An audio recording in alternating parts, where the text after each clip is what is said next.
Hello, everyone, and welcome to this session where we're going to be discussing how to effectively deal with Gen Z. This has become a common thread of discussion, with Gen Zs becoming more than 10% in most workplaces. And we've realized that the generational shift, which we had seen a decade back for millennials, is now here for Gen Zs.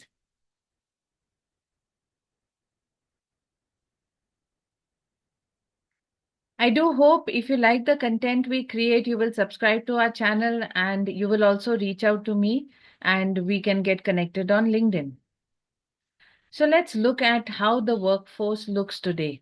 It's a multi-generational workforce, right?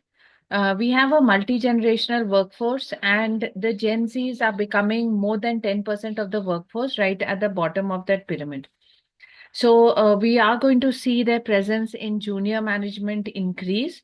And we will also see that millennials will slowly become the um, set of managers for the Gen Zs. Slowly, baby boomers are getting pushed out of the workforce because of age, and Gen Xers are becoming the senior directors and heads of various organizations. As we go and look at our numbers, let's talk a bit about Gen Zs.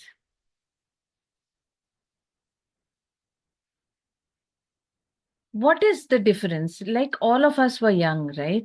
So we know that every generation goes through pretty similar set of issues when they come into the workplace. They are new, and these Gen Zers are born between 1997 and 2012. That is today in 2024, they are between 12 and 27 years old, right? And they have had COVID in as a part of their education. So managers and business leaders face challenges while managing Gen Zs, and the most significant issues they cite are communication preferences, with Gen Zs often preferring direct, informal, transparent communications.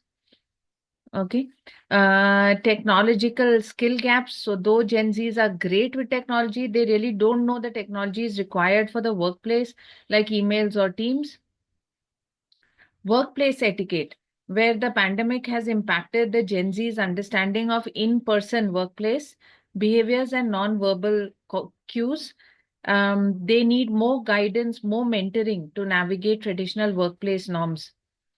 Social skills and mentoring. Many Gen Z employees feel they understand that they lack basic skills, social skills, and they pride themselves more in technology skills than on soft skills. Financial security and growth opportunities, they are inflexible on this. They know that their future can be bright and they want to go all out for it. Mental health and well-being. Gen Z is very vocal about the importance of mental health and well-being programs. Accountability and inclusivity. Gen Z expects organizations to be accountable and inclusive in all ways. In fact, you must be noticing how gender fluidity is so common in Gen Z. They accept it, right, so well. So then the question goes that yes, I can see the graph in front. They're going to be a sizable part of the workforce in volume. But do we really need to do something about it? Do we need to focus on Gen Zs? Can we not focus on Gen Zs? And the answer to that is no. It is important for us to focus on Gen Zs because they have some intrinsic qualities which make them really compatible to today's workspace. One of the largest advantages they have is digital natives. They have grown up with technology and are highly proficient with digital tools. So, with AI coming everywhere, these are the guys who can quickly get a hang of these tools. Diversity and inclusion.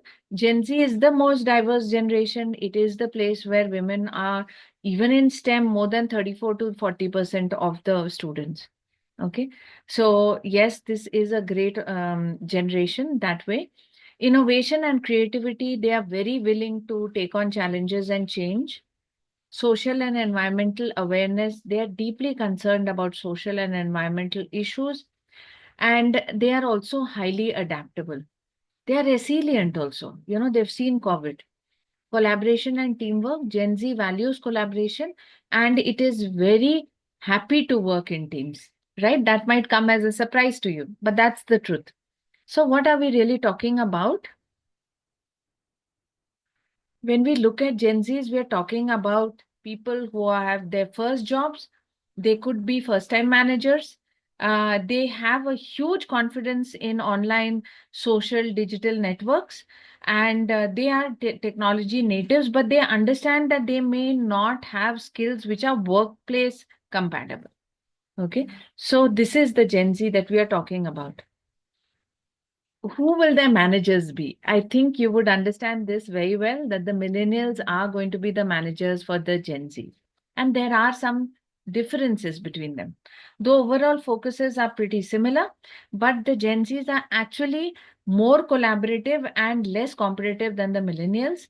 They also, both generations have been very vocal about mental health, but Gen Zs are even more fine tuned than millennials and they are actually socially adept in the sense that they feel their parents understand their jobs and they feel that they have a component outside their jobs which is a part of their life, right?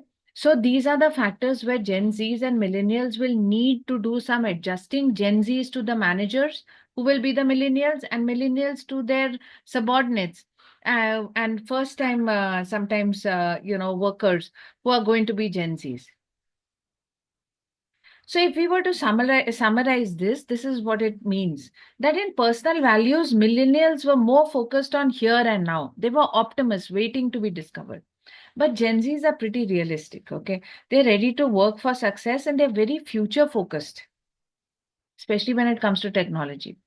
When you look at media consumption, millennials were often summarize data, summarize text, um, um, you know, focus on the headlines. But Gen Zs, they think, communicate, and consume through images. Now, this is a great advantage in the sense that, language is not that much of a barrier here, but it's also a disadvantage because between the generations, there can be a communication gap. Technology adoption, when millennials are happy with two screens, we find Gen Zs think five screens, six screens, any number of screens is good enough. And they are able to focus on multiple technologies.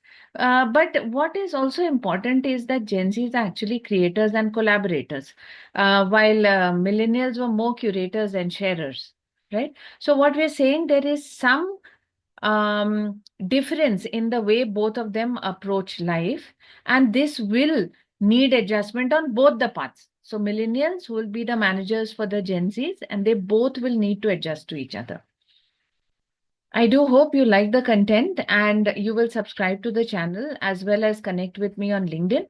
I must tell you that this is just the first part of this discussion. And then in the next part, we're going to look at something very interesting, as in how to manage this set of Gen Zs. And the two major trends we're going to cover is their focus on financials and their focus on work-life blend.